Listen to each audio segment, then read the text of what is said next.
Welcome to the Public Speaking Experts Podcast with Elliot Kay and Jose Ucar. Every week we bring the tips, tools, and strategies for you to become a world-class public speaker.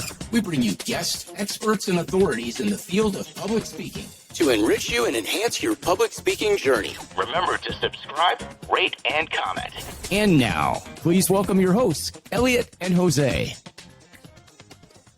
Yes, people, we are back with another episode. That's right, we're back with another episode. I'm so excited. We've got Jose's in the house. Yo, of course, I'm part of the podcast, Elliot. I'm here. Oh, yeah. Of course I'm here. I forgot. You remember. So we have another guest. Yeah, Darryll Stinson in the house. Yeah, Woo!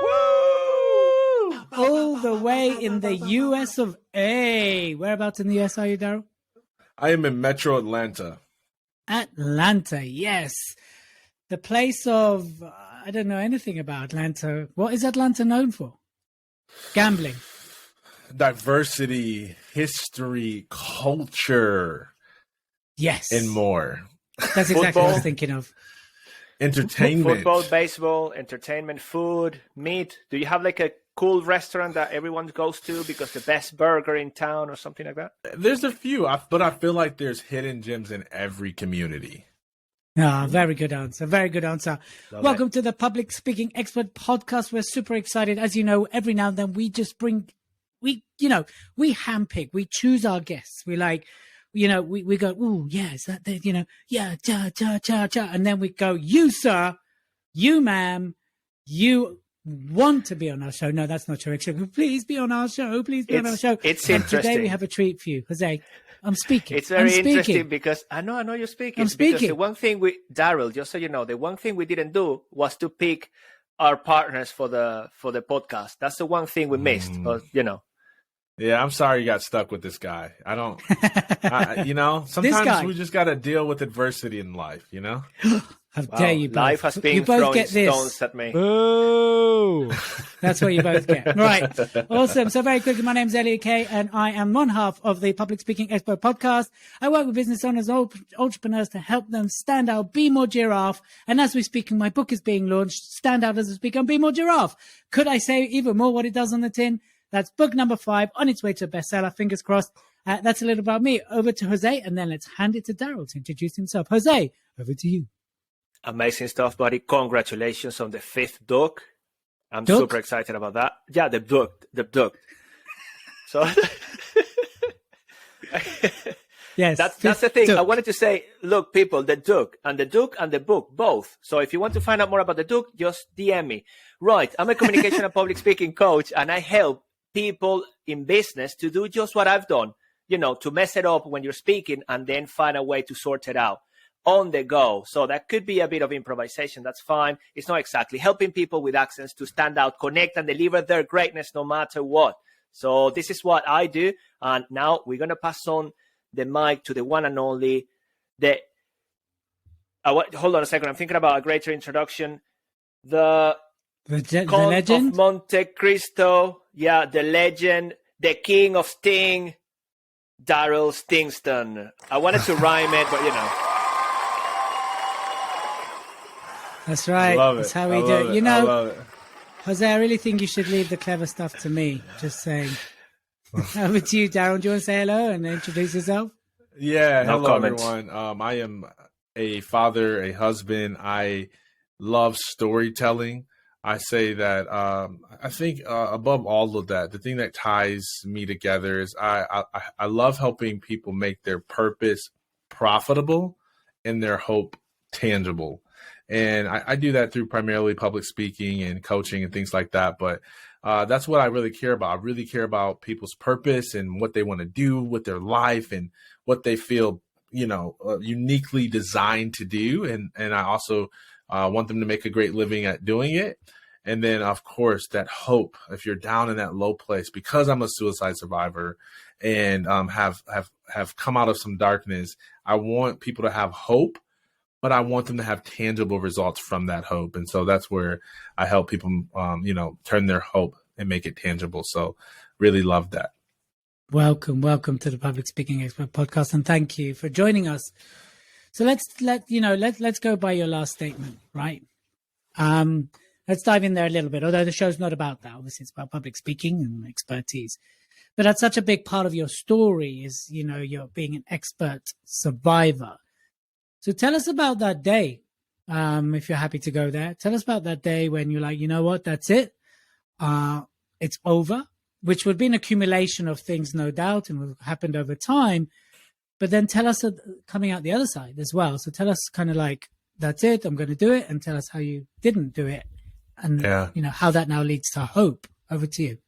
Yeah. So I was a senior in college, and I had just lost my football career. I was planning to go to the NFL, play at the next level, and a back injury took that away from me, and some opioid addiction that I had gotten into. I was only person I was speaking to about my mental health struggles was my girlfriend, my high school sweetheart, who I had been dating for 4.5 years.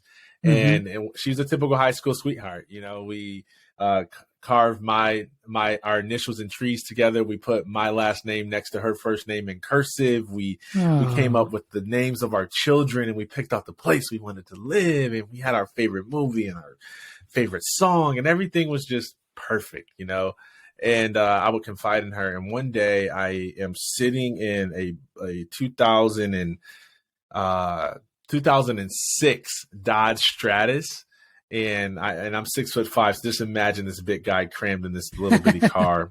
And I'm depressed, and I'm ready to make my last attempt at suicide. And my last attempt, meaning that this was going to be the one where I finally did something that I knew for sure would work. I had tried some other things before then that weren't as serious of an attempt, meaning like, I tried to swallow some pills, hoping to overdose. I tried drinking to the point where my body couldn't recover. I tried to starve myself and went from 275 pounds to 219 pounds in 4 weeks. All of this just to get out of the pain of life and out of the pain of failure that I was experiencing. And so I'm in this car, and I pick up the phone to call my girlfriend, and I said, will you please come to me? Just come talk to me. And she was like, oh, you're going to be okay, Darryl. It's going to be all right. And I'm like, no, you don't understand. Like, I'm feeling like I don't want to be here. I don't have anybody. I just really need you to come talk to me. And she would not come. And every other time she would come to my rescue, we would find a place to meet, and everything would be okay. And when I started to call around and ask some of her friends why she wouldn't come to be with me, I found out that she left me and got engaged to another man. And this is while you're in a car thinking about killing yourself. Exactly. And when I found that out, I got frustrated. I probably called her, cussed her all the way clean out. I said this was it. And I smoked a blunt of marijuana and finished the alcohol that I was drinking. And I wrote my suicide letter. And I decided that I was going to drive my vehicle into oncoming traffic on a highway. And so I started heading 75 miles per hour down a 35-mile-per-hour road. I'm raging. I'm crying. I'm like mad at the world. I'm going to show everybody that, nobody cared about me being here. So I'm just going to wipe myself from this planet. And in the middle of doing that, I noticed that my cell phone started to flash. And I picked it up just to hit the end button, but I got big fingers. And so I accidentally hit the answer button, and it was my mother. And my mother just had that intuition. She said, son, I don't know what you're doing. I just feel on my heart that I need you to come to me and allow me to get you some help. And she didn't know I was in the middle of a suicide attempt, but she had that mother's intuition. And I answered the phone, and I drove 3.5 hours to meet her. And long story short, she admitted me into a psychiatric care facility. And it was there that I found that hope that I was talking about, that my life had meaning and purpose outside of sports. And that hope was dangerous because it wasn't something that I had before. I was in complete darkness with no light. And that little bit of light at the end of the tunnel gave me enough edge and motivation to be like, I'm going to figure out what to do with my life beyond sports. And so after doing some inner healing in that place and leaving, I started this journey of, what was stepping into my voice, my power, as a speaker. I used to be so insecure to speak that I would leave the room when people would do icebreakers, kind of like how we introduced ourselves a little bit. Yeah. And I would leave the room and fake like I had to go to the bathroom so that they would skip over me and I would not have to speak in front of people. And I was terrible at it. I couldn't put two sentences together. I'm self-diagnosed ADHD. And like, it was so hard for me to learn how to be myself in front of other people. And I hated it with all my life. But deep down inside, I knew sharing my story could impact other people. Deep down inside, I knew that I had this calling or this intuition or this desire to be a entertainer, to be a public speaker, to be a thought leader. But I had to overcome that inward insecurity and practice and learn and fail a lot in order to get to the place where I actually could be good enough to not hate it when I got up there. Yeah, wow. First of all, I got goosebumps hearing your story like a couple of times. Do you think maybe unconsciously you did want to press the answer? Do you think that was kind of a, like consciously you're going hang up, but unconsciously is like, no, I'm not quite ready. Probably. From what I know now about the subconscious mind and the conscious mind, yeah, I probably desperately wanted help and wanted to answer, and my body probably responded accordingly. That's so good. I'm so glad to hear that happened. Jose, I can feel there's a question bubbling. You can definitely feel many things about me, Elliot. Darryll, buddy, what a pleasure to have you on the show today. What a story. And you have shared this before. I've heard parts of it.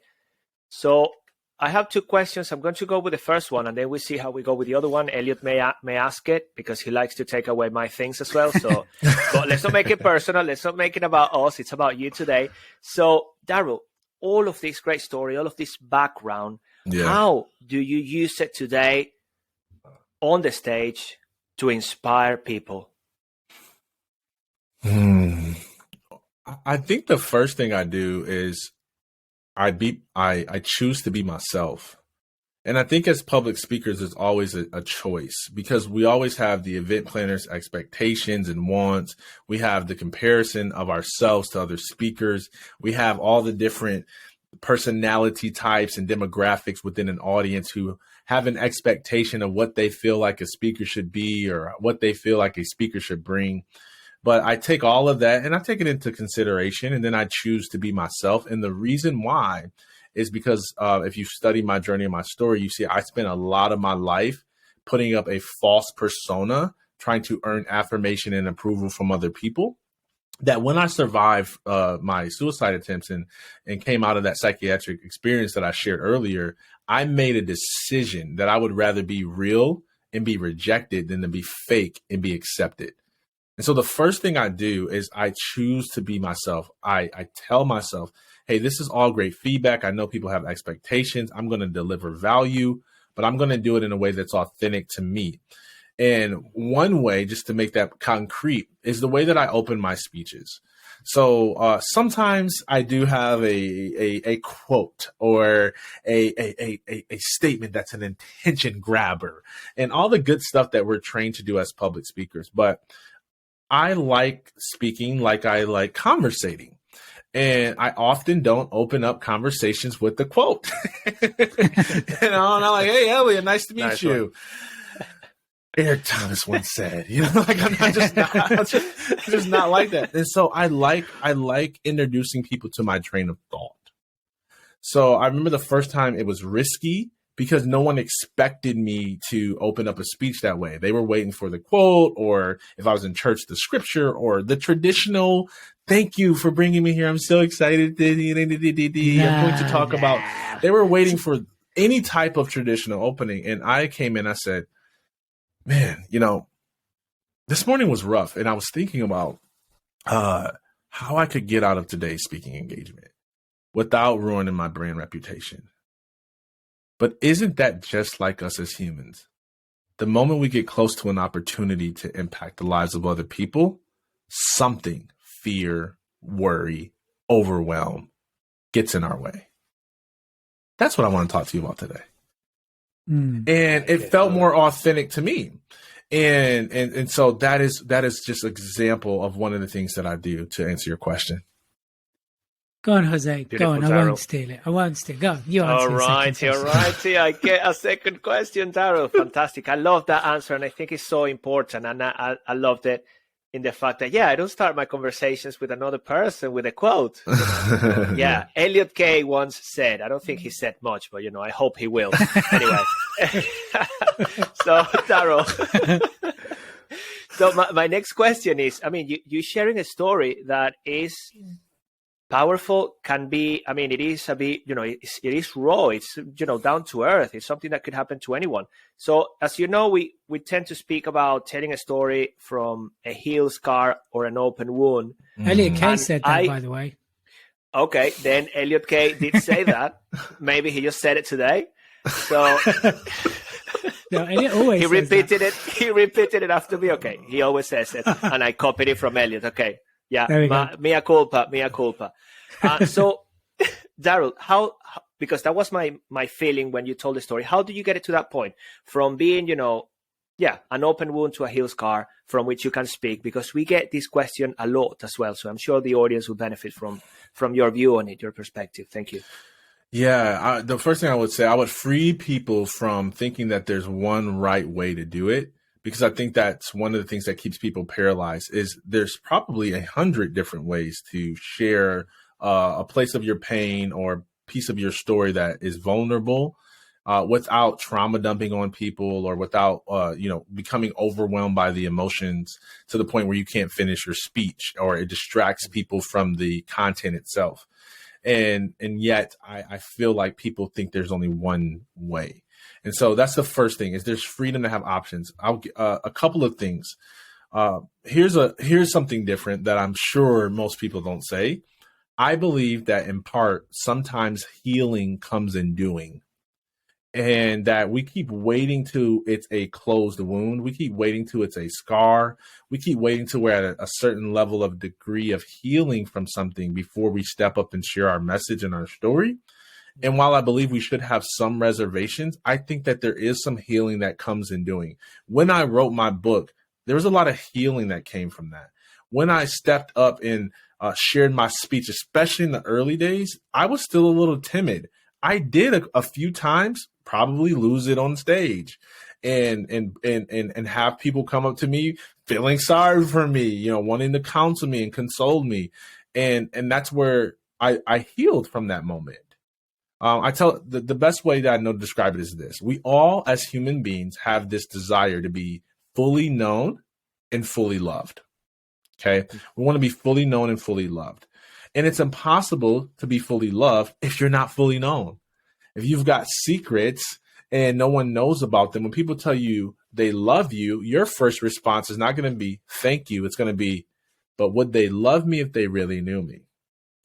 And so in order to receive that love from people, we have to model vulnerability. And sometimes that does mean speaking from a place that might be still a little bit of an open wound. And you might have to allow people to love you in that moment for that healing to come. I don't suggest doing it in the world's largest keynote, but you can do it on a stage. You can do it in a smaller setting. For me, I started in addiction recovery because I knew one thing: no matter how vulnerable I got about my abuse, about my addiction, about my depression and suicidal ideations and attempts, that there was going to be people that could relate and would not be alarmed by that in that room, because they come from molestation and bad parenting and broken homes.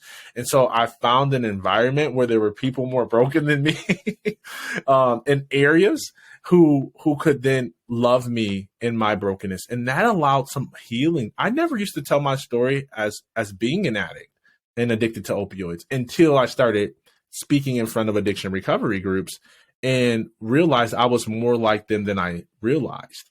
And then I started to incorporate that language into my keynotes.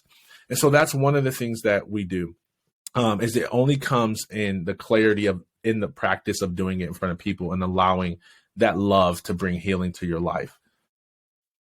Fantastic. Beautiful. Thank you so much for that, Darryl. Yeah. So let's talk a little bit about that, because another question we get is, where do you find the balance? So obviously I've done very similar to you, because, certain talks I talk about when I was 12, I was raped. And then I grew up with an alcoholic dad. And, then other times I don't mention that at all. In fact, I very rarely do now with what I do. But if the talk demands and the moment's right, I'll open up about it. And I think there's a couple of things I want to dive in with you, Darryl, is number one, how do you develop that toolkit I talk about a lot to dip in, tap into that emotion, then dip out again. So be able to do that. Yeah. And then the other question I want to ask you is, how do you find the balance of where to go and what to share? Yes. Let me cover balance because my answer came immediately.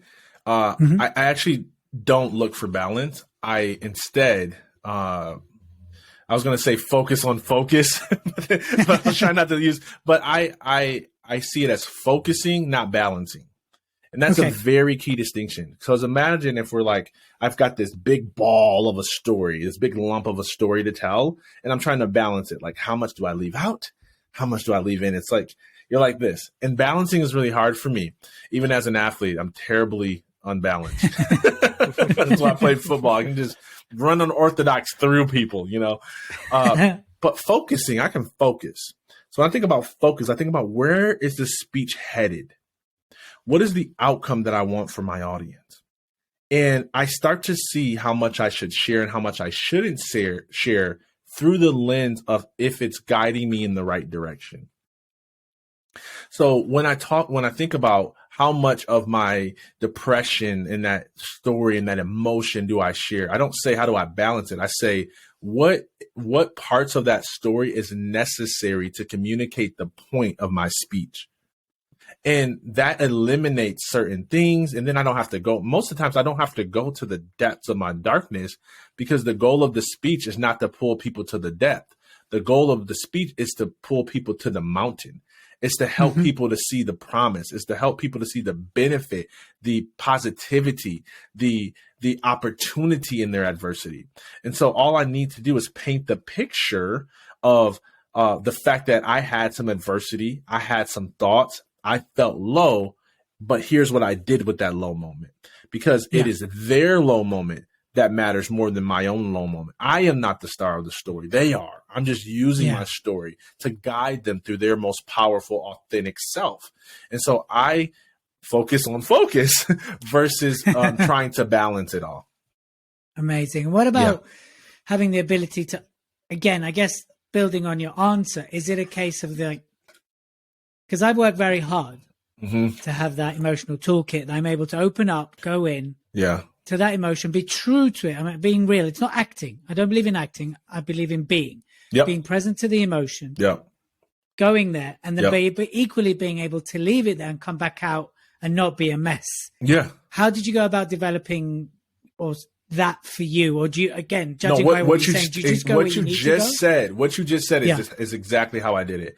I focused on being in the story, right? And so when I'm in that story and I'm in the car and I'm like, I'm there, I'm fully there. If I let myself go too much, I'm gonna burst into full blown tears and get back to that place. Yeah. But I know that would cause me to lose focus. Right. And so when I'm there and I'm in the car and I'm calling the girl and I'm answering the phone with my mom, I'm telling that vividly. And then I know that the point of me telling this story is because there's a shift coming. Is because there's a change in narrative, because I'm getting ready to have a character change. And so I start to embody the new character. Right. So once I get into the psychiatric unit and there's a whole story there, but whenever I get to the point to where I'm pulling myself out of the trauma or the pain and into the point or the outcome or the takeaway, the lesson learned, I then embody that. So when you ask yourself, how do you do it? That's how I do it. So I'm there and then I start to feel myself come out of the adversity. And now I'm like, you can do anything you put your mind to. And I'm embodying the confidence, the posture, the tone of voice that I need to have in order to transfer that belief into other people, to transfer that energy and that confidence from myself and from within to other people. And I can't stay in stuck land trying to transfer that energy. And I used to do that. I used to close my speeches because I used to believe that I had to make people cry and feel my emotion in order to change, because I thought that's how I changed. And so I would tell them, man, I'm telling you this because I'm a suicide survivor and I just want you to live your best life. Look at my body language. My fists are crunched. My eyes are closed. My shoulders are shrunk in. And I'm telling people I want them to live big while my body and my tone is saying be small. And I'm not embodying it and bringing them out of it. And I started to get people, when I closed my speech that way to get people to, live their best life, they would come up to me afterwards feeling sorry for me. And they would be like, probably because I ended my speech like this in pain. Yeah. And they would be like, Darryll, your story is so inspiring. I hope you're okay. Like, we're here for you. And I'm like, dude, I'm fine. And so I realized that I wasn't embodying it. So then I started to close my speeches and be like, I just want you to know that even though you get low, you can still get up. Even though you struggle, you can still push forward. Nothing formed against you will ever be able to prosper because you've got greatness within you. And when I started to change the way I ended it, same kind of story, similar content, different voice, different presence, different body language. It changed the outcome. And so people who have traumatic stories tend to focus more on their trauma than they do their transformation. Yeah. And you have to be skilled enough to focus on both when you need to. Lovely, bubbly. Jose, loved any it. questions or are you good? I've got questions. I'm also mindful of the time. So how are we doing with time in terms of questions or asking Darryll for his top tips when it comes to speaking? Why don't you ask your next question and then we can go to top tips? Because you'll know it's top tips because you're here. Oh, before that, let's go to a question. Okay, twice. All right. So we're going to go to questions. Darryll, my man, thank you very much for this. And being connected with you, being connected with the audience, I love all of that, the power of the body language and how you're conveying that message, those emotions at an unconscious level as well. And then you're getting the feedback. I love that. What would you say to people, that stand on stage? What would you say to them in order to turn up as the best version of themselves? What would you say? Look, this is what I do. In order to, I would like, what I'm doing is I would like to pick on your strategy, how you do it, and see what I can learn, what the audience can learn in terms of how do you turn as the best version of you every time you speak. Yeah. So there was a lot of preparation that happens before I ever put together the speech. In order to be yourself, you have to know yourself. So there's a few things I know about myself that go into the formulation of the speech before I even get to it. The first thing I know is I know my purpose. And I've got a whole process on this. It's in my book. It's a course, all that stuff. But I had to find something that was more fulfilling to me than sports was, which is what I call my purpose. And it took me about 5 years of researching every major world religion, reading Viktor Frankl's Man's Search for Meaning, Simon Sinek's Why, going through leadership experiences, doing self-assessments, personality assessments, all trying to figure out what my purpose in life was and who I was. And the more clarity I had around my purpose and the more clarity I had around my personality and my authenticity, the better I was at being in the speech than I was at performing the speech. So I would say to a person you have to know yourself in order to be yourself. Spend time taking personality assessments, DISC assessments, Myers-Briggs, Strengths Finder, Enneagram, anything you can find that helps you gain a better picture of you and how you like to behave is going to be helpful. Also spend time practicing some of those unique nuances of your personality when you speak in a safer setting. So I mentioned the way that I open. There's several different things that I had to do prior to my current process. In my development, I would have to try new things to get used to feeling like, hey, this is how I like to deliver certain points. This is how, because before I was just imitating people I watched and I wasn't being authentic. So I had to kind of test it out and figure out like what works and what actually doesn't, what fits and what actually doesn't. And once I figure that out and I get to the point where now I'm getting ready to do a keynote and somebody's hired me, the first thing I do is I learn as much as I can about the audience. I actually follow a 4-step process that I've learned from Bishop Jakes. And it is this. It is study yourself full, think yourself clear, pray yourself hot, and let yourself go.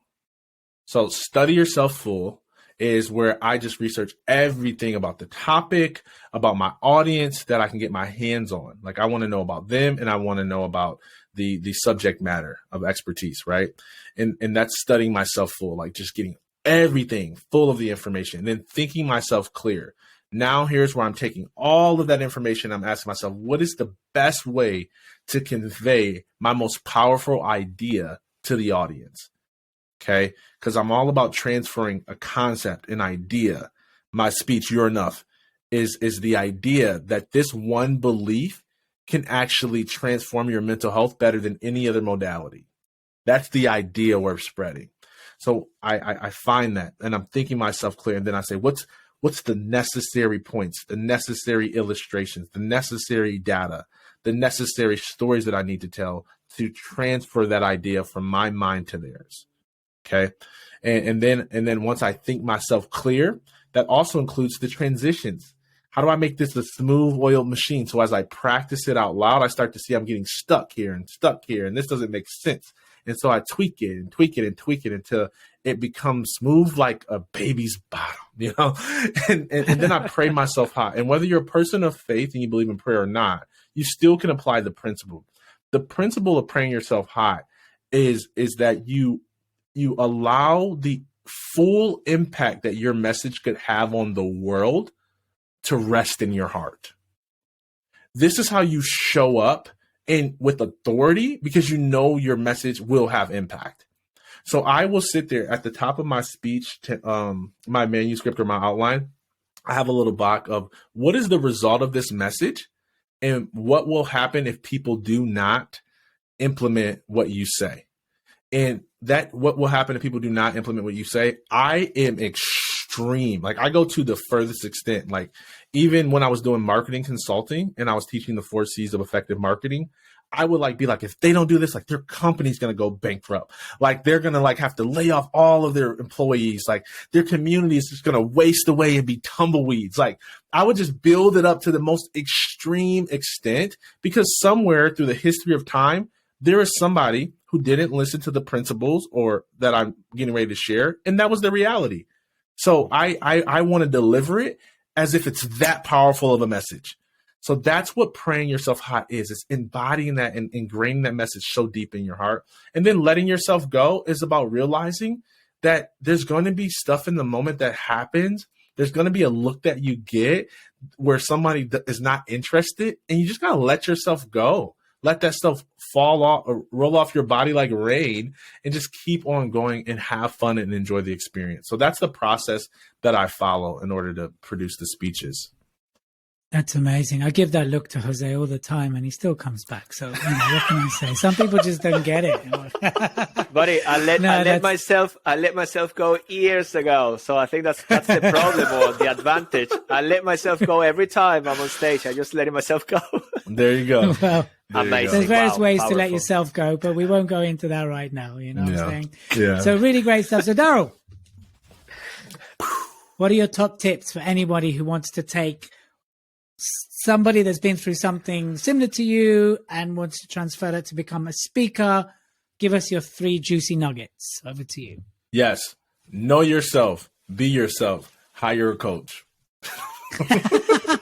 I love that. That was it. I was expecting some long explanation. But there you go. Know yourself, be yourself, hire a coach. Go rewind the rest of the episode. There's all the long explanations. At the end of the day, know yourself, be yourself, hire a coach, practice your craft, show up, study, put in the work, the effort. Don't quit because you blank in the middle of your speech. Don't quit because you forget your train of thought. Don't quit because you saw someone perform better than you. Don't quit because you were on a panel and you had the least to say out of everyone that was in the panel. Just study, take the feedback, grow, know yourself, be yourself, hire a coach, and practice your craft.